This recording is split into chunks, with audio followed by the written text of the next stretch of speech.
And now, it's BoomerLife, lifestyle discussion designed to make your life more engaging, meaningful, and complete.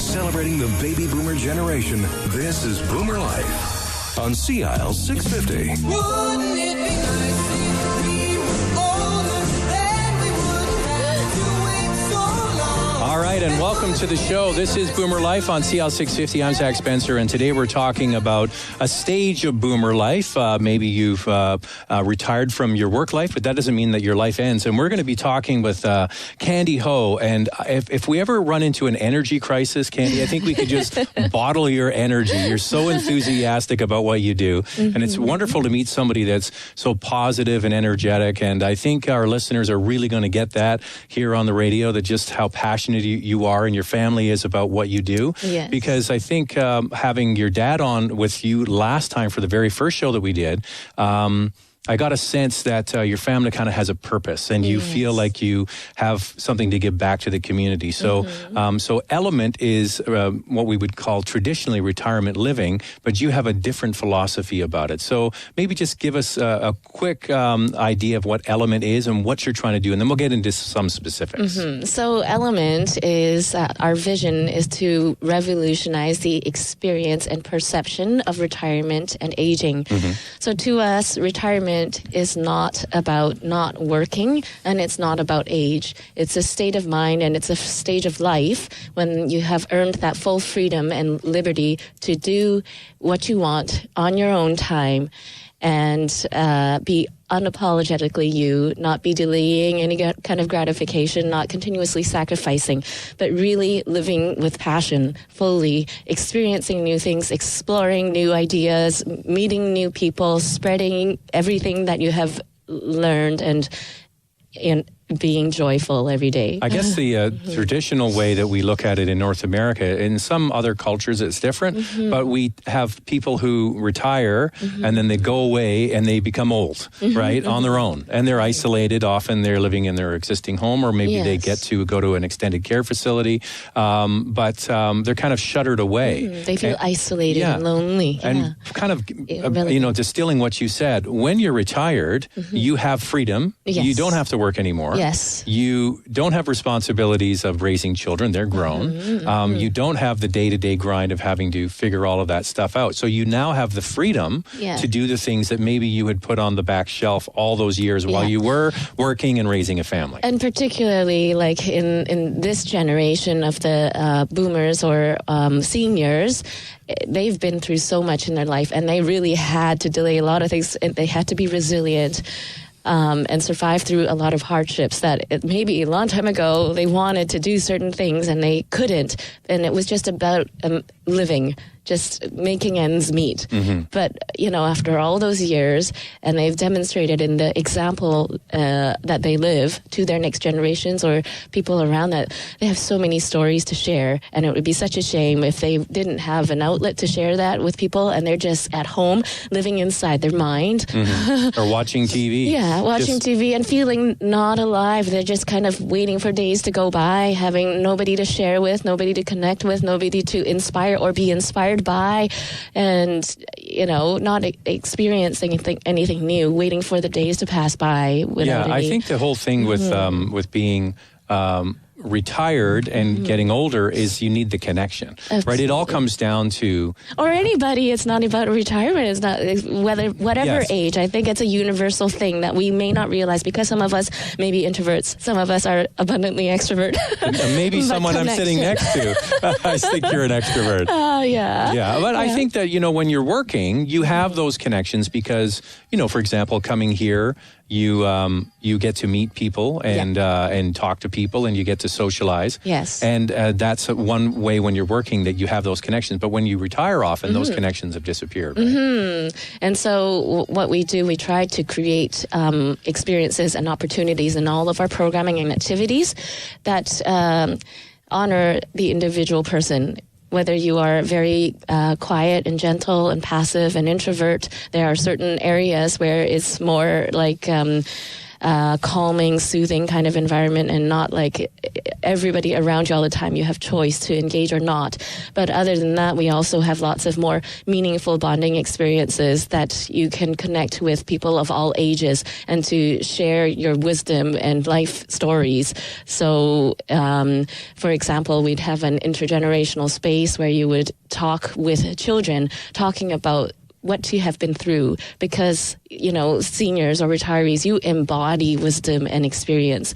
And that is not to talk about what you've done in your work that you've learned. That's not the kind of, you know, I don't think children would understand anything when you're saying, I did this in my work life. It's actually the growth that you've been through, the evolution of who you are and the character from what you have been through in terms of the challenges, ups and downs of life that shape your mindset and perspective. And when, if you don't have that opportunity to bond with people who you feel will not judge you whatsoever, then you feel you just sit at home and, you know. So the one thing I want to get to is that you've sort of been, you've grown up with your father who started another business that was called Chartwell, and he was, no? He started a company called CPAC in 95. Sorry, they sold it to Chartwell. Sold to Chartwell, yeah. My mistake. So he started that business. He started with Crescent Gardens. So this whole retirement living avenue that you're going down, which is different from what's typically out there. He started a long time ago. Yes. So he sold that business to Chartwell. That's my mistake, in 2005. And then you've started Element, which is the next stage that you're helping with, the next generation. So let's talk a bit about your dad. There's so much to talk about. And he was on the very first show that we had before, and quite an amazing guy, but he's modest and he doesn't want to talk about himself. That's why you're here, because you can talk about him proudly and what he's done.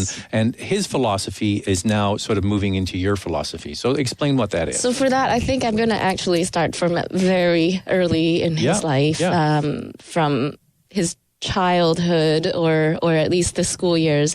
He grew up in social housing. And in that time, it was really, you know, it was just after the wartime Cultural Revolution, and in Hong Kong, they lived in social housing. 8 of them, his parents and his 5 older siblings and himself, in a little less than 300 square foot space.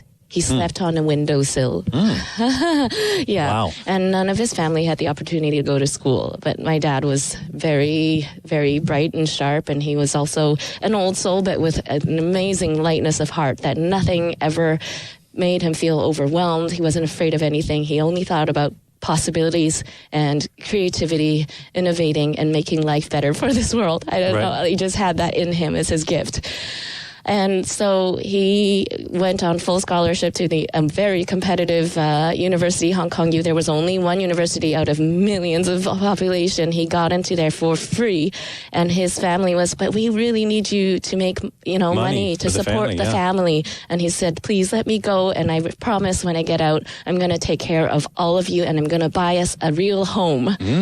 And he did it. Really? He went into Hong Kong U, civil and structural engineering, without money to even pay for a textbook. He never owned a textbook, but he came out top of the class, and he went on to teach at the Hong Kong Polytechnic University, and he taught students that came out number 1 in the world, the Institution of Engineering and all those qualifying exams. He became an architect as well, and then he became an architect, going into working for real estate development companies, and he built the Cross Harbour Tunnel in Hong Kong, all sorts of big civic projects.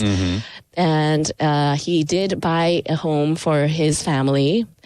And then he decided he would move to Canada when he learned for sure that Hong Kong was going to be passed back to China, and not to say that 1997, right? Yeah. And that was in 1983. He looks so far ahead. And it's not that he doesn't love his home country, China. That is his identity, and there's nothing that he's proud of that. But he just knew that there would be so much political instability, and he well, at the time also, like in Hong Kong, was such a densely populated area, so Yes. competitive. And he watched us, little girls. I was less than 4, so I didn't go through as hard a time. But my sisters were studying so hard, lost all their childhood. And he really saw that is not fair for children. They don't need to live like this. That's their little part of life where they get to be pure and curious and joyful, that we weren't getting that. And he just wanted to give us the opportunity to come to a place like Canada where there is good quality education, nice, friendly people, and not that kind of study till 2 a.m. when you're only 6 years old. So Yeah, it's a sort of a so ultra competitive society, right? So when we moved over, he literally dropped everything in Hong Kong, and then brought one of his sisters over later. But anyway, when he came, he had nothing. The engineering thing didn't qualify anymore here. The architect doesn't, like, those certifications and registrations are not relevant here. He had to, he had no friends, he had no family, but he was unafraid. He was decided that he wanted to make a better life for this family. And he started, he in 1 week got his insurance license, a brokerage qualification, and then a real estate agent license in about half a year. And he went door to door, and I knocked door to door with him in our neighborhood. And he, from even such a simple thing, his mind was about service. And what was he selling door to door? Insurance, Really? license plates. Wow. And he wasn't shy, and it was okay. He didn't feel like, oh, I'm an outsider, I'm this Chinese person. Like, he didn't think about racism. He just liked connecting with people, opening the door with me, this cute little girl, and making people laugh. And he just thought everybody was, oh, these are nice, friendly people. And then he would offer, oh, don't need to worry about your insurance. I'll come to your door because I don't know why nobody else does it. And now they do it. Now you see that's widespread. Yeah.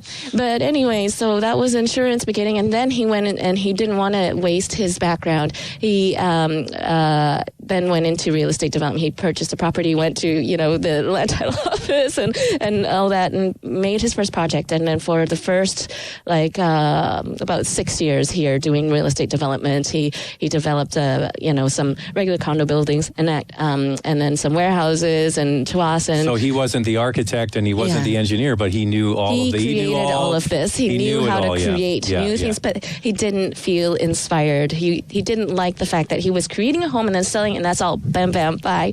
Well, with that, we'll take a break because that's where the story changes, and I think it's fascinating. Yes. Your dad didn't tell those stories when he was here the first time because maybe he, didn't want to talk too much about himself. That's why you talk about him easily. Yes. And people are modest, right? He's very modest. He's shy. So when we come back, we're gonna take that background. Your dad is an engineer, architect, developer, and also door-to-door insurance salesman, and flip that around into what his passion was, right? Okay, yes. And we'll get into that, and we'll talk about his first developments in retirement lifestyle living next on CL 650. Celebrating the baby boomer lifestyle. This is Boomer Life on CL 650.